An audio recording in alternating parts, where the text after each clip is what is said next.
पहले जब income tax विभाग ने उत्तर प्रदेश में समाजवादी पार्टी के अध्यक्ष अखिलेश यादव के कुछ करीबी लोगों पर छापेमारी की, तो अखिलेश यादव ने चुनावी छापेमारी का आरोप लगाया। ये दावा किया कि अभी तो ईडी भी आएगा, सीबीआई भी आएगी। सीबीआई का तो अभी नहीं पता हमें, लेकिन ईडी के आने का टाइम हो गया है। इसकी वजह यह है कि इनकम टैक्स विभाग की शुरुआती रिपोर्ट के मुताबिक इस मामले में मनी लॉन्ड्रिंग और फेमा के अलावा बेनामी संपत्ति एक्ट के तहत मुकदमे दर्ज हो सकते हैं। इनकम टैक्स विभाग के सूत्रों ने हमें बताया है कि 3 दिन की रेड में कम से कम 800 करोड़ की टैक्स चोरी हुई है और घोटाले का पता चला है। और मजेदार बात पता है आपको क्या है? इनकम टैक्स विभाग की छापेमारी 200 करोड़ की टैक्स चोरी के आरोप में थी, लेकिन पता चला कि 800 करोड़ का घोटाला है।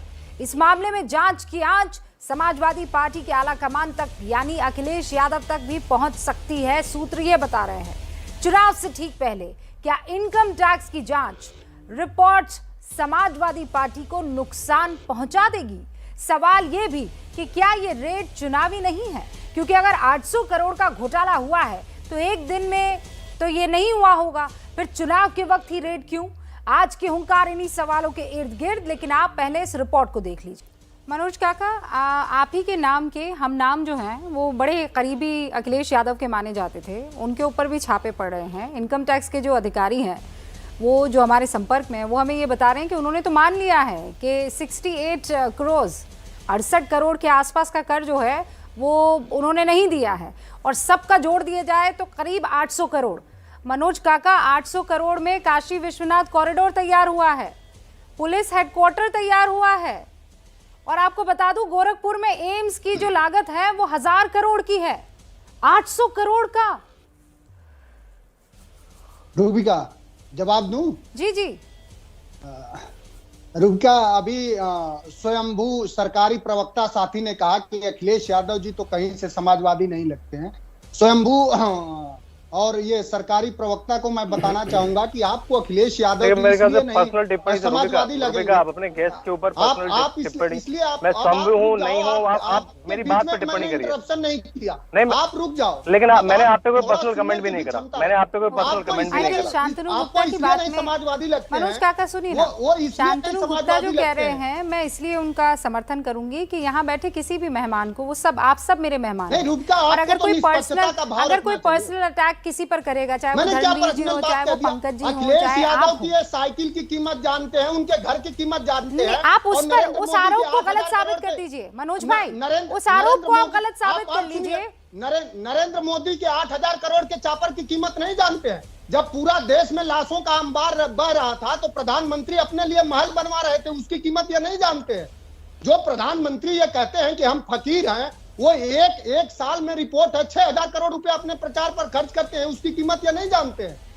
और समाजवादियों के हर व्यक्तिगत चीज की जानकारी रखते हैं। जो प्रधानमंत्री ये कहते हैं कि हम शुचिता और ईमानदारी के इस स्वतंत्र भारत में एक प्रतीक हैं, वो प्रधानमंत्री अपने आप को कैमरे के वैभव पर 6-6, 7-7 हजार करोड़ रुपया प्रति साल खर्च करते हैं। बताइए कि प्रधानमंत्री ने कौन सी कर चोरी की, उनके ऊपर कौन सी कर चोरी का आरोप है?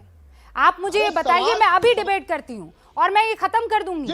ये जो अखिलेश यादव के करीबियों पर रेड मारी गई है और ये बहस खत्म कर लूंगी। कौन सी कर चोरी के आरोप लगे हैं ये बता दीजिए आप। रूबिका प्रधानमंत्री ने पीएम केयर फंड का हिसाब देने से पूरे देश को क्यों मना कर दिया? और प्रधानमंत्री ने उस व्यक्ति को वेंटिलेटर का ठेका दिया। द कर्मा की रिपोर्ट है, आपको पढ़ना चाहिए। अरे ये सारे आरोप जो आप लगा, मैं किस पर बहस कर रही हूँ सर? आप अपने इन सारे आरोपों को किसी और बहस में ला सकते हैं मनोज भाई। मैं ये कह रही हूँ कर चोरी का आरोप क्या प्रधानमंत्री नरेंद्र मोदी पर लगा है? कर चोरी का आरोप जिस पर लगा है आज उस पर बहस हो रही है। प्रधानमंत्री पर अनेकों भ्रष्टाचार के आरोप है, लेकिन दुखद है कि सरकार पोषित प्रवक्ता और सरकार पोषित मीडिया उसको उजागर करने में डरती है। मनोज काका, एक तो मैं आपकी इस बात से अग्री नहीं करती हूँ। आप इस तरीके से टिप्पणी नहीं कर सकते हैं।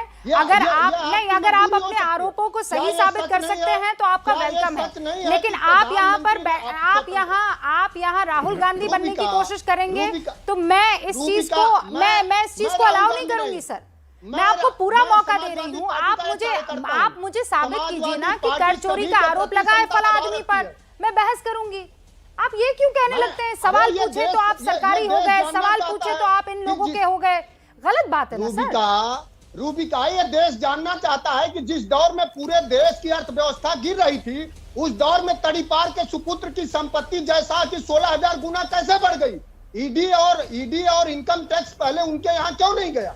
ये तो सवाल है, पूरा देश जानता है। रोहिणी सिंह की रिपोर्ट है, आप भी जानती हैं, मुझे अच्छे से पता है, आप विदुषी पत्रकार हैं। लेकिन अब आपकी कौन सी मजबूरी है कि आप उसको नहीं सवाल में खड़े कर पाएंगे? मैं नहीं समझता। मुझे नहीं पता आप किसकी बात कर रहे हैं, और मैंने ऐसी कोई रिपोर्ट अभी पढ़ी नहीं है। नहीं, जयशाह पर जो आप आरोप लगा रहे हैं वो तो उसका जवाब देने के लिए यहाँ दोनों लोग बैठे हुए हैं, वो देंगे जवाब। लेकिन आप दूसरे फला ने लिखा ये, फला ने लिखा वो, तो ऐसे तो बहुत से आपके खिलाफ भी लिख रहे हैं। उन सबको अगर यहाँ जगह देने लग गई सर तो हो गया काम सर। अब आप जो आरोप लगा रहे हैं जयशाह पर, उस आरोप का आप चाहते हैं जवाब मिले? आपने जयश अवस्थी बिल्कुल, अरे बिल्कुल, ये सरकारी पोषित और स्वघोषित लोगों को आपने बैठा रखा है। तो मुझे ये रुबिका, बताइए, तो आप यहाँ बैठकर ये मुझे मत बताइए कि मुझे किसे बिठाना और किसे नहीं बिठाना है। मनोज जी, मैं बहुत संजीदगी के साथ और इज्जत के साथ आपसे बात कर रही हूँ। आप बार बार एक ही चीज कहेंगे। नहीं, मैं ये बिल्कुल अग्री नहीं करती हूँ इस बात से। आप मुझे ये बताइए कि एक तो कर चोरी के आरोप लगते हैं आपके तमाम करीबियों पर, और उस पर अगर मैं जवाब लेने के लिए आपसे सवाल पूछती हूँ तो आपको चिढ़ मचने लग जाती है। सरकार के खिलाफ सवाल सुनने की हिम्मत नहीं है। अरे पूरा सवाल सुना है। जयशाह पर जो आपने आरोप लगाया है, कौन दिल मिलाया, मुझे ये बताइए। अब उस सवाल के जवाब को लेने के लिए मुझे जाना पड़ेगा ना दूसरे शख्स के पास, या यहाँ बैठकर आपका निबंध ही सुनती रहूं और आपका ज्ञान ही सुनती रहूं? संपत्ति कैसे बढ़ी बताइए। आपने जयश अवस्थी, कौन सी ऐसी प्रतिभा जयशाह में थी? रुबिका, पहली बात तो यह है, बड़ी साफ सी बात यह है कि मनोज काका ने एक तरह से यह मान लिया है, जैसे मनोज यादव ने माना कि हाँ भाई करोड़ों रुपए की कर चोरी की है। उन्होंने उसका कोई जवाब नहीं दिया। उन्होंने कहा सीबीआई लगा दिया, ईडी लगा दिया, ये लगा दिया। कौन सा पुराना लगा दिया इसमें? नहीं है, थोड़ा सा तुम क्या लगा दिया ये? या तो थोड़ा सा पढ़ लिख के आया करो भाई। देखो बीच में मैं नहीं बोलता था ना आपके, आप जो बोल रहे थे मैं बीच में नहीं बोला था।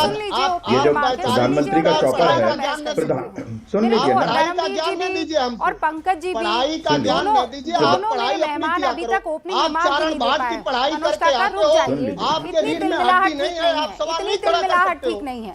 अब जयश अवस्थी को बात पूरी करने दीजिए, मैं पूरा मौका दूंगी आपको। जो सवालों का जवाब चाहिए। मैं रुबिका जी, जो व्यक्ति एक प्रदेश का भूतपूर्व मुख्यमंत्री और खुलेआम कहे वैक्सीन के लिए ये बीजेपी की वैक्सीन है, मैं नहीं लगवाऊंगा जी। इतनी खतरनाक बीमारी को लेकर के, जहां पूरा देश पूरा विश्व उस वैक्सीन को लेकर के, और यही इनके तमाम विपक्षी, वैक्सीन कहाँ है जी, वैक्सीन कहाँ है जी, ये चिल्ला रहे थे, अभी भी चिल्ला रहे हैं बूस्टर जो भारतीय जनता पार्टी के उसके लिए।